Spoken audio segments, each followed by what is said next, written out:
할렐루야, 할렐루야, 아멘. 오늘도 주일 오후 예배 가운데 나오신 여러분을 축복합니다. 우리 서로 바라보면서 이렇게 인사 한번 나눴으면 좋겠습니다. 주 안에서 사랑합니다. 한 번만 더 인사 나눌까요? 주 안에서 순종하고 섬기겠습니다. 아멘. 하나님의 은혜가 또 우리 가운데 또 순종과 섬김으로 나타나기를 축복합니다. 오늘은 에베소서 6장 1절에서 9절 말씀까지 살펴보려고 했는데요. 오늘 또 귀한 날이고 하다 보니까 4절까지만 살펴보고 나머지는 또 다음 시간에 또 살펴보도록 하겠습니다.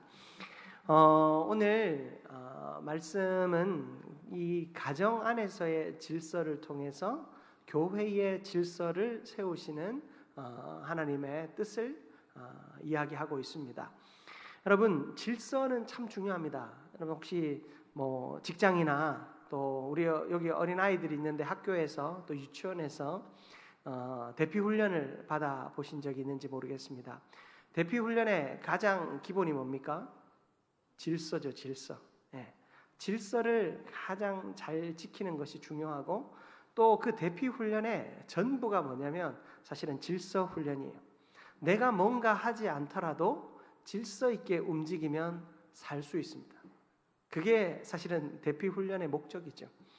내가 할 수 있는 것은 별로 많지 않습니다. 내가 우리 어린 아이들에게 나서서 어른들을 심폐소생술을 하려고 하든지 그런 거 가르치진 않죠. 하지만 그런 것들을 배우면서 아이들이 깨닫게 되는 것은 뭐냐면 질서라는 거예요. 불이 났을 때 어떻게 한 줄로 서서 이동하고 또 누구의 통제를 받아야 하며 그리고 또 약한 사람들을 어떻게 이끌어야 할지에 대한 그 질서의 교육을 배웁니다. 여러분, 질서라고 하는 것은 생존과 안전을 지키는 가장 기본된 덕목이죠. 하나님은 가정과 직장 그리고 이 교회 공동체를 세우실 때 하늘의 질서 가운데 세우셨습니다. 하나님은 말씀의 질서, 또 생명의 질서, 또 하나님의 은혜의 질서가 우리 교회 가운데 있기를 바라셨습니다. 여러분들의 가정에 하나님이 세우신 질서는 어떠합니까? 엄마와 아빠와 또 사랑하는 아이들과 또 형제와 자매 간에 하나님은 어떤 질서를 세우십니까? 여러분, 이 질서를 세우는 것이 참 중요합니다. 저도 아이들을 셋이나 키웁니다마는 가정의 질서를 세우는 것이 참 어렵습니다. 부모가 세우는 질서는 윽박지르면 되지만 근데 그 윽박지른다고 되는 것은 아니잖아요. 제가 윽박질렀더니 형제들끼리도 윽박지르는 거예요. 이거 뭔가 잘못됐구나 생각을 하게 됩니다. 제가 교육학을 전공하고 또 상담을 전공하다 보니 자녀 양육에 대한 글도 많이 보고 교육도 많이 받습니다. 그런데 분명한 것은 이 형제 간의 질서는 형제들 안에 세워야 한다는 거예요. 제가 어른이 형제 간에 세워지는 그 질서 속에 어른이 개입하게 되면 이 질서가 사실 건강하게 세워지지 않습니다. 그래서 제 마음은 사실 그렇게 잘 되지 않습니다만은 유혈 사태가 일어나지 않는 한 부모가 개입하지 않는다. 그것이 사실은 이 건강한 부모의 역할이죠. 형제 간에 그런 질서들이 잘 세워질 수 있도록 또 그 질서가 그냥 어른들이 생각하는 것만큼 쉽게 세워지지는 않잖아요. 여러 차례의 시행착오를 겪어가면서 질서들이 세워집니다. 여러분들 가정에는 몇 형제 몇 남매로 자라오셨습니까? 저희 부모님 세대만 해도 6남매이신데요. 6남매로 자라오시다 보니 자연스럽게 안에서 그런 질서들이 세워집니다. 그런데 요즘 이제 자녀들을 많이 키우시지 않다 보니 이 가정에서 질서를 세우기가 참 어렵습니다. 그러나 분명한 것, 내가 적은 수의 자녀들을 키우든 많은 수의 자녀를 키우든 분명한 것은 이 가정 안에서 어떠한 질서가 세워지기를 바란다라는 것입니다. 그 가정 안에서의 질서가 바로 세워질 때 그 가정이 평안한 것이죠. 부모와 자식 간의 질서도 마찬가지입니다. 내가 자식들을 잘 가르치면 잘 될 것 같지만 많은 그 교육학에서 무엇을 얘기합니까? 내가 부모를 잘 섬길 때 자녀와 나 사이에 그 관계가 질서가 건강하게 세워진다 말합니다. 그 이유는 뭡니까? 질서는 말로 세워지는 것이 아니라 삶의 실천으로 세워지는 것이죠. 어른들이 하는 모습을 보며 우리 아빠 엄마가 할아버지 할머니를 어떻게 잘 섬기는가를 이 아이들이 보며 자라는 것입니다. 자연스럽게 그 자녀들이 부모를 잘 섬길 수 있는 것은 본바 배운 바가 있기 때문이죠. 이처럼 질서를 세우는 것은 모두의 숙제이기도 하고 모두가 바라는 바입니다. 하나님이 우리를 향해 허락하신 이 교회 공동체는 어떻겠습니까? 교회 공동체 역시 하나님은 건강한 믿음의 질서가 세워지기를 원합니다. 그리스도가 교회의 머리가 되시고 우리는 그 교회의 지체가 되기를 원하십니다. 머리 대신 그리스도를 잘 섬기고 그리스도께서 우리 가운데 인도하시는 바, 또 허락하신 그 말씀을 따라 우리가 살아가기를 하나님은 원하시죠. 사랑하는 성도 여러분, 가정의 질서는 우리의 목숨을 어떻게 해놓지는 않습니다. 대체로. 그러나 교회의 질서가 무너지면 우리의 영적인 부분에 큰 어려움이 생깁니다.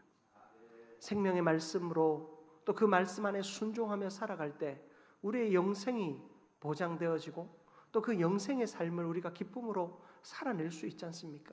그런데 하나님과 우리 사이에 영적인 질서가 무너지게 되면 우리의 신앙의 질서가 무너지고 신앙의 질서가 무너지면 우리의 영혼은 갈 바를 알지 못한 채 방황하게 되는 것입니다. 오늘 4절 말씀을 통해 하나님께서 세우시는 이 거룩한 질서에 대해 깨닫는 은혜가 있기를 축복합니다. 여러분, 우리 4절 말씀을 한번 보십시오. 오늘 우리가 읽은 본문 4절을 보면 우리 같이 한번 합독해 볼까요? 또 아비들아 너희 자녀를 노엽게 하지 말고 오직 주의 교훈과 훈계로 양육하라. 아멘. 부모에게 권면이 주어집니다. 아버지들아 너희 자녀를 노엽게 하지 말고 주의 교훈과 훈계로 양육하라. 제가 한 번쯤 말씀드린 적이 있는 것 같은데요. 로마의 가정 질서는 어떻습니까? 아버지가 자식의 생사 여탈권을 가지고 있습니다. 마음에 안 들면 죽여도 아무 문제가 없었습니다. 아버지의 권한입니다. 자식이 부모에게 불순종하거나 자식이 부모의 뜻대로 혹은 부모의 욕심만큼 잘할 수 있는 능력이 안 된다. 죽여버리고 다시 아이 가지면 됩니다.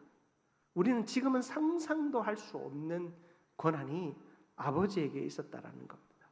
그런데 성경은 그 로마 시민권을 가진 사람들의 그 아버지의 권한에 대하여 정면으로 반기를 듭니다. 자녀를 노엽게 하지 말고 주의 교훈과 훈계로 양육하라는 겁니다. 여러분, 노엽게 한다라고 하는 것의 원문의 뜻을 살펴보면 불합리한 기대, 폭력적인 언행, 무시하는 태도, 이런 것들이 담겨져 있어요. 무시하는 태도, 폭력적인 언행. 여기까지는 이해가 되는데 불합리한 기대. 사실 이 불합리한 기대는 오늘날 자녀 양육의 가장 큰 걸림돌이죠. 공부를 잘할 수 있는 어떤 생득적인 지식을 뭐랄까요? 머리가 쉽게 말하겠습니다. 머리가 나쁜 자녀가 있다고 치십시다. 그런데 공부를 해도 안 되는 상황들을 만날 수 있어요. 이 아이는 어떤 그런 지적인 능력보다는 어떤 그런 육체적인 능력이 더 좋아요. 운동도 하고 또 그 운동의 능력을 또 잘 발현할 수 있을 정도의 그 지능이 개발되고 그 뇌가 그런 쪽으로 개발되는 거예요. 그런 자녀에게 어디서 이런 게 나왔냐 하면서 공부를 시키려고 하면 너무 힘이 든 거잖아요. 사실 그 자녀가 잘 성장해가고 기쁘게 성장해 갈 수 있는 길을 발견하는 것이 부모의 자질이고 또 부모의 능력이죠. 그런데 그 부모가 자녀를 향하여 불합리한 기대를 가지는 것, 그것 역시 부모로서 자녀를 향하여 폭력적인 부모가 될 수밖에 없게 만드는 것이 됩니다. 여러분, 우리는 불합리한 기대가 생겨나지 않도록 자녀들을 잘 돌보아야 합니다. 폭력적인 언행이 나타나지 않도록, 또 무시하는 태도가 나타나지 않도록 그 자녀들을 잘 돌보아야 합니다. 여러분, 화내는 부모 밑에 자녀가 잘못되는 것이 아니고요, 화를 내는 부모 밑에서 자녀가 잘못되는 거예요. 잘못하면 혼도 나야죠. 매도 맞아야죠. 여러분, 자식이 잘못하는데 내버려 둘 수 있는 부모는 아무도 없습니다. 화도 나고 그 화가 나서 매도 때립니다. 사랑으로 때리라고 했는데 때리다 보면 사랑은 온데간데 없고 그럴 수도 있습니다. 그러나 분명한 것은 하나님께서 우리에게 주신 마음, 그 질서를 잘 지키는 마음이 우리 가운데 필요하다라는 거예요.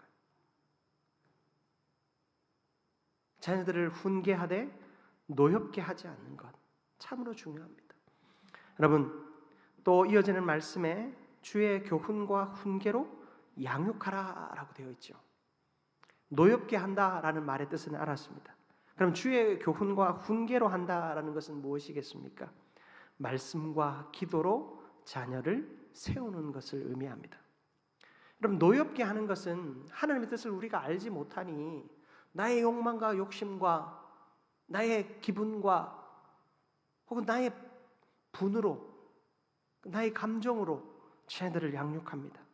그러니 거기에는 인간적 합리도 사라질 때가 많습니다. 그러나 주의 교훈과 훈계로 양육하게 되면 항상 이 아이들을 위해 기도하게 됩니다. 여러분, 아이들을 위해 기도할 때 하나님은 분명히 말씀하십니다. 성령께서 여러분들을 향하여 분명히 말씀하십니다. 이 아이의 길이 어떠한지, 이 아이들을 어떻게 양육해야 하는지 성령은 분명히 지혜를 주십니다.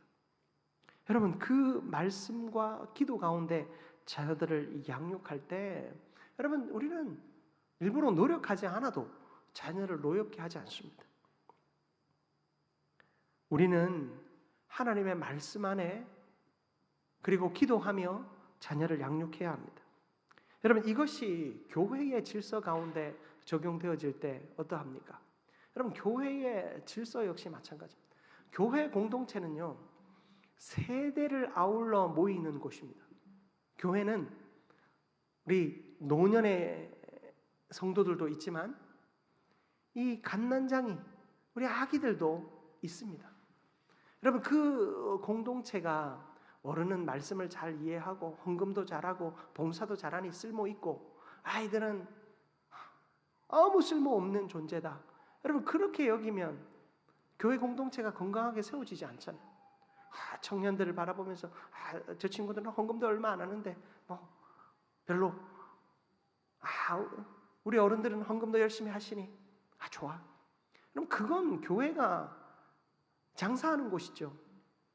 교회 공동체라고 하는 것은 어른의 희생과 헌신이 있어야 하고 또 밑빠진 독같이 보이는 주일학교를 향한 무한한 후원과 또 헌신이 있어야 되는 거예요. 여러분, 자녀들에게 아직 여기 우리 초등학교 아이들 많지만 이 초등학교 아이들에게 돈 벌어오라고 하는 부모가 세상에 어디 있습니까? 이 아이들을 향해서 뭔가 이 아이들이 내가 기대하는 바를 충족시키지 못한다고 해서 뭔가 잘못했다고 생각하는 사람이 어디 있습니까? 교회 공동체 역시도 마찬가지죠. 우리는 주일학교 아이들이 잘 양육되어질 수 있도록 부모로서 모범을 보이는 어른들이 되어야 할 줄 믿습니다. 우리가 그렇게 교회 공동체를 세워갈 때 이 자녀들이 건강하게 하나님의 나라를 이루어 갈 수 있습니다. 사랑하는 성도 여러분, 말씀과 기도로 다음 세대들을 양육하는데 온 힘을 다할 수 있기를 축복합니다. 잠언 22장 6절에 보면 마땅히 행할 길을 아이에게 가르치라. 그리하면 늙어도 그것을 떠나지 아니하리라. 우리에게 고민이 많습니다.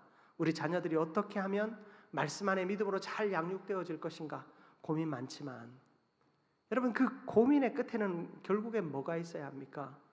말씀으로 양육하고 그들을 기도로 축복하는 것이 우리 가운데 있어야 하는 것입니다.